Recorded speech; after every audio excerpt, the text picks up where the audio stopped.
What's good, YouTube? Welcome back. Today it is a LazyDaze channel and we're back at it again with some more history reaction for you guys today, but we're on some solo reactions and I'm doing some Kings and Generals content for you, and it is the First Crusade. And in this episode I had the mad Caliph who provoked the First Crusade. I'm really looking forward to finding out what happens in this episode. If you haven't already, head over to Kings and Generals page. A link will be in the description box down below. If you're enjoying our content, like, comment, subscribe, hit that notification bell, but we're just going to jump straight into this one.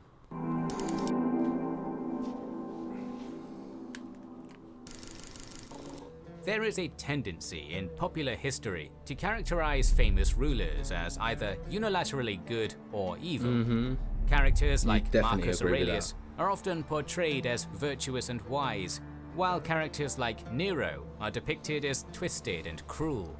Rarely does a leader exist in both camps, and yet, in the case of the Islamic world, one caliph does. This man was Al-Hakim bi-Ama Allah of the Fatimid dynasty. To some, the enlightened philosopher king of Shia Islam, and to others, a mad tyrant responsible for untold cruelty and persecution. In this video, we will examine the life of Caliph Al-Hakim, exploring the Ismaili society he was raised in, and determining how the world remembers him, both as the quintessential enlightened despot and tyrannical dictator of the Islamic world. Such absolute judgment. Today, the Twelver Shi'ism is the most widespread branch of Shia Islam. But during the apex of the Fatimid dynasty's power, Ismailism, another branch of Shia Islam, was the most popular. When the Fatimid state was established in 910, its primary goal was to promote the spread of Ismailism. This was done in part by preaching the rise of a messianic figure, Al-Mahdi, who would destroy all tyranny in the world and establish a just and peaceful order. This powerful message ensured significant support for the Fatimids in the Islamic world, but also brought a huge burden of expectations.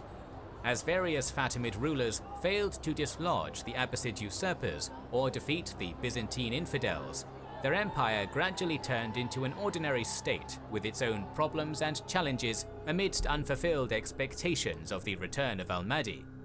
Amongst these challenges was social and religious friction. The majority of the people ruled by the Fatimids were still Sunni, and the influence of Christians and Jews in the administration of the empire was causing major discontent among them. Moreover, there was a major rivalry between the Al-Maghariba, the native Berbers of North Africa, and Al-Mashariga, the Turks and Daylamites in the Fatimid army. It was amidst these troubles that the 6th Imam, Caliph Al-Hakim, started his reign in 996 at the age of 11. Born as Al-Mansur, he was the first Fatimid ruler to be born in Cairo, the seat of Fatimid power since they had conquered Egypt. Al-Hakim faced trouble right at the beginning of his reign. On the day of his coronation, the leader of the Khatama Berbers, Al-Hasan ibn Ammar, demanded the dismissal of the Christian Wesiter of the Fatimid Empire, Isa ibn Nestorus, in favor of his own chosen appointment to the position. Al-Hakim did not have any other choice but to accept this demand. During early Fatimid expansion, the North African Berbers had been the principal power behind the state. But later, they started facing competition from Turks and Daylamites in the Fatimid army and Christians in the state administration. To restore his people's lost influence, Ibn Ammar immediately started appointing his kin to important military and administrative positions. Major privileges, such as precedence at official ceremonies, vast sums of money, slaves, properties, and horses were granted by the state to the Khatama Berbers. This naturally caused discontent among the rest of the Fatimid elite. One of those unhappy with the situation was Bajawan, the tutor of Al-Hakim, and a eunuch with vast experience of governance and palace intrigue. He contacted Manjutakin, the Turkic governor of Fatimid-controlled Damascus, persuading him to move against Ibn Ammar and restore the Imam Caliph's rule in the empire. Manjutakin moved towards Egypt with some 6,000 men. Ibn Ammar countered by sending the Berber commander Sulayman ibn Falah with 10 to 15,000 men against Manjutakin. In the ensuing battle, the Berbers were victorious. Despite this, seeing court intrigue slowly tilt against him, Ibn Ammar tried to make his political approach more inclusive, but this would prove to be his undoing. When he dismissed Jaysh ibn al-Samsa, the Berber governor of Tripoli, Jaysh and several Khatama chiefs allied with Bajawan against him. This was a crack in the united front of al-Maghriba. Bajawan incited riots in Cairo in 997, which ultimately led to Ibn Ammar going into hiding. With his main political enemy eliminated, Bajawan restored stability in the empire by pacifying the Berber elite, ensuring the return of their looted property and promising security for them. Thereafter, the eunuch became de facto ruler of the Fatimid Empire. But al-Hakim was growing restless with the increased influence of his former teacher. Several sources note that Bajawan continued treating al-Hakim as a child, and several times disrespected him in the palace. It's not going to stand in March of 1000, Bajawan was killed in a plot organized by al-Hakim. Now 15 years old, al-Hakim was ready to rule himself, which he would do unchallenged for the next 21 years. To avoid civil... So, yeah, one thing I want to note is he was controlled for a lot of his rule. So you would have seen a lot of tyranny during that period of time. You know, you would have seen that if certain people get into power, they give it to other people. People were sort of going for each other's back. But at the same time, you know, sometimes people think that a complete and just whole rule over someone is, and getting that at any means, is better than being diplomatic at times. So let's see what they have to say. Turmoil like that caused by Bajawan and Ibn Ammar, the Caliph appointed 15 different wasitas in this period, so no one vizier was in office long enough to gain enough power to oppose him. These wasitas were drawn from the empire's Christian population, or the Caliph's personal slaves, so as to deny the influential position to the caste of Fatimid elites who had traditionally dominated it. Before talking about various aspects of al-Hakim's reign in the Fatimid Empire, let us briefly describe his character according to his contemporaries. Chroniclers have described him as both ruthless and generous, both as brave and cowardly, both as a tyrant and just ruler. What? His voice was apparently so powerful that in one anecdote he once shouted at a man who died on the spot from fright. We need to approach all such accounts. So yeah, obviously he's going to say take all with a grain of salt, but you can't be ruthless and generous, brave and cowardly, a tyrant and a ruler. It's just contradictory. It's just contradictory completely. All such accounts with a grain of salt, as often Shia chroniclers would glorify him, while Sunni and Christian accounts demonized him. With that said, let us now examine deeds that created such a polarizing figure. Ismaili Dawa, ego proselytizing, was always a key factor behind Fatimid expansion, but it gained more prominence during al-Hakim's reign. Previously, Dawa was mostly assigned to Qadi, the chief judge of the empire, but al-Hakim decided to establish a separate position for this purpose called Da'i al-Duat. This person was in charge of training Daze, Ismaili missionaries who would be sent to different corners of the Muslim world to spread the Ismaili version of Islam and invite people to recognize al-Hakim as the rightful ruler of the Ummah. During al-Hakim's reign, the foundation of Dar al-Ulum or Dar al-Hikmah, the House of Science or the House of Wisdom, in 1005 enabled improved training of a higher number of Daze, and in general turned Cairo and the Fatimid Empire into one of the centers of education in the Muslim world. That's really interesting. While the primary purpose of Dar al-Hikmah was to ensure a higher quality of Daze training, it also became a major university, attracting people from all over the Islamic world, teaching subjects like medicine, astronomy, languages, mathematics, philosophy, and Muslim theology. Al-Hakim, who proved himself... It's so crazy that not many people know that this area of the world is like one of the forefronts in leading technology, you know, and leading science in general. You know, a lot of people don't understand it and don't realize it. It's such a shame. It's such a shame. Obviously, other countries had help in accelerating advancements and so on and so forth. But in the early ages, it seemed like, just people don't realize that in the early ages, this part of the world and this region had a lot to do with medicine and science. A consummate patron to scholars, would sometimes attend the sessions of Dar al-Hikmah personally and engage in discussions. The young Imam Caliph took steps to enhance the knowledge on Ismaili Dawah among his own subjects as well, who were still mostly Sunni.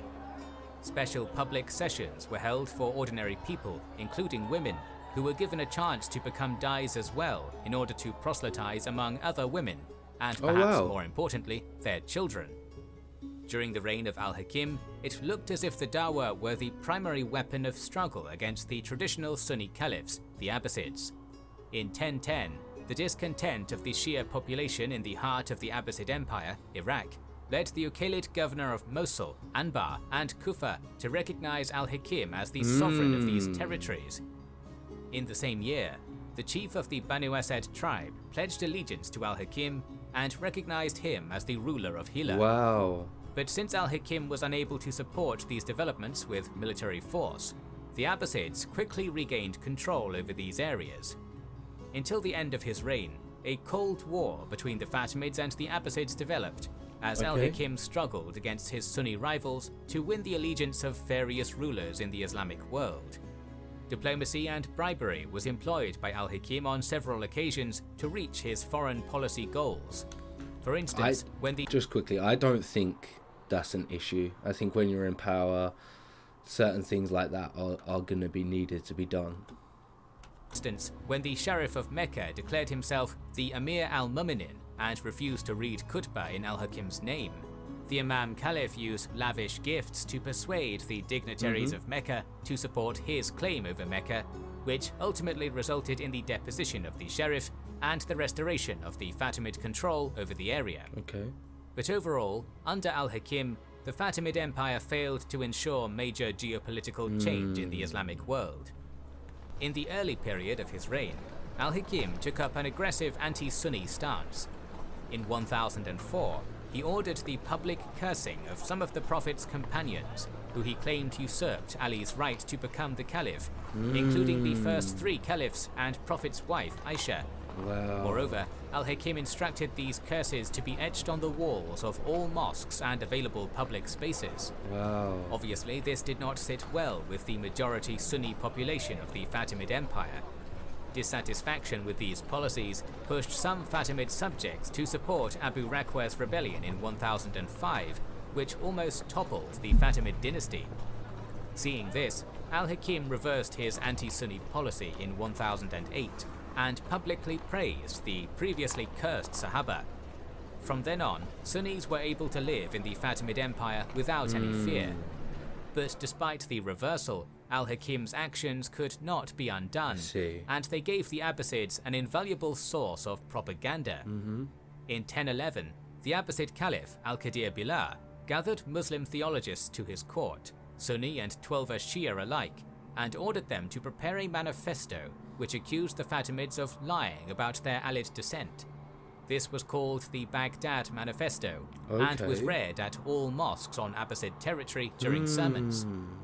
Just like the Abbasid Caliphate, the Fatimid Empire also had a considerable Christian and Jewish population.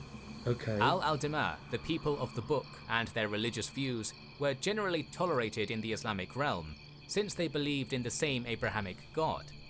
Al-Hakim, however, initiated a series of persecutions against his non-Muslim subjects, which ultimately would be what earned him his infamous moniker, the Mad Caliph. Despite being naturally disadvantaged on a societal level, Christians and Jews under Islamic rule were often able to prosper. In Fatimid society, they engaged in medicine, banking, financial and public administration, and had major experience in these fields, often making them the best options for various high-ranking positions in the Fatimid Empire. The sources note that when al-Hakim's father, al-Aziz, dismissed and arrested his Jewish vizier, Yaqub ibn Kilis, the administration of the state came to the brink of disaster, causing the Imam Caliph to release and reappoint him. Employment of Jews and Christians in such financially rewarding positions made many of them rich. Hence, a general discontent among the Muslim majority emerged regarding the prosperous life of the Christian minority living among them. Some modern historians claim that al-Hakim's anti-Christian and anti-Jewish policies started right after he took full control over the state administration after the execution of Bajawan, citing the execution of a high-ranking Christian official named Fad ibn Ibrahim, the arrest of several Jewish and Christian clerks, and the destruction of 2 churches in Cairo in 1002. Wow. Others argue that these were outlying incidents that do not represent systematic oppression, and al-Hakim continued the tolerant policies of his father at the beginning of his reign. However, the year 1004 marked the beginning of al-Hakim's descent into persecution when he began visually segregating his subjects. He ordered almost all Jews and Christians to wear a black garment with black belts in public, following this up with an order for Jews to wear bells and for Christians to wear crosses.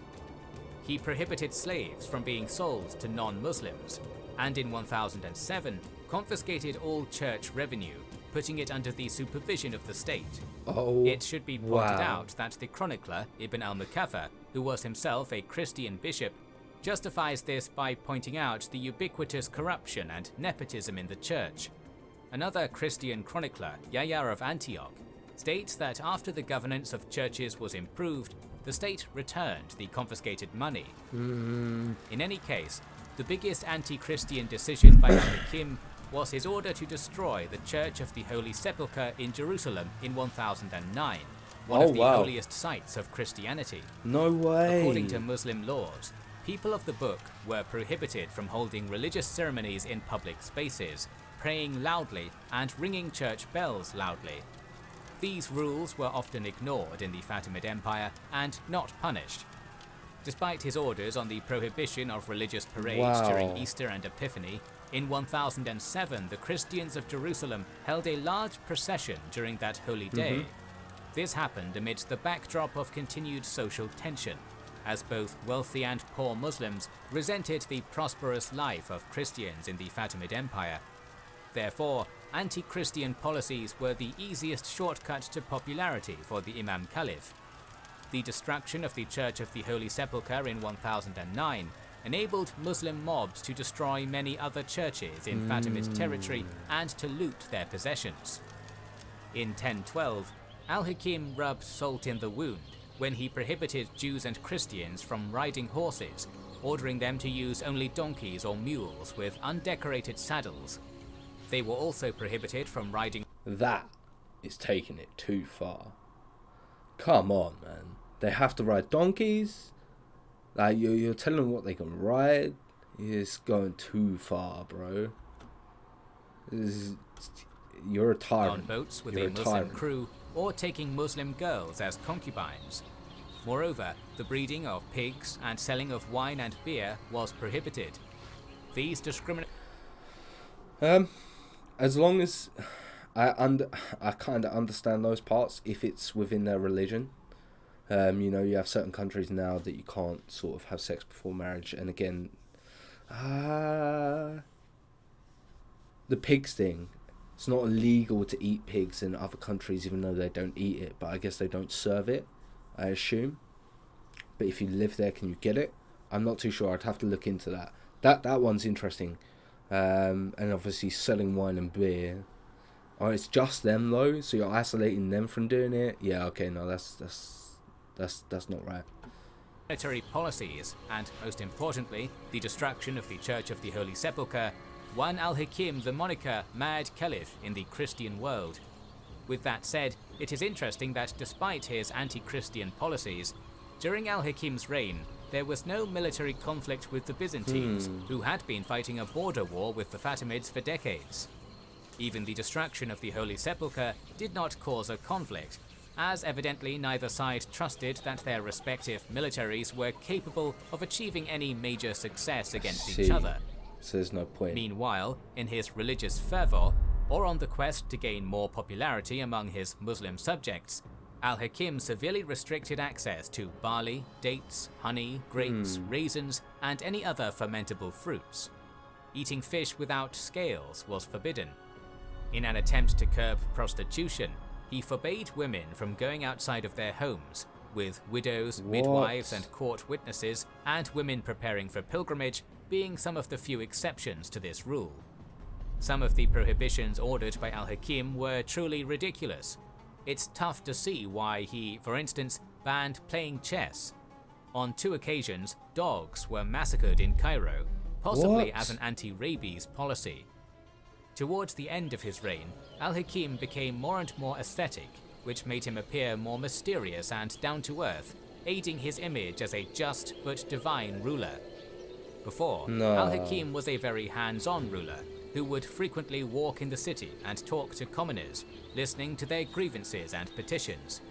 But later on, his public appearances became extremely rare.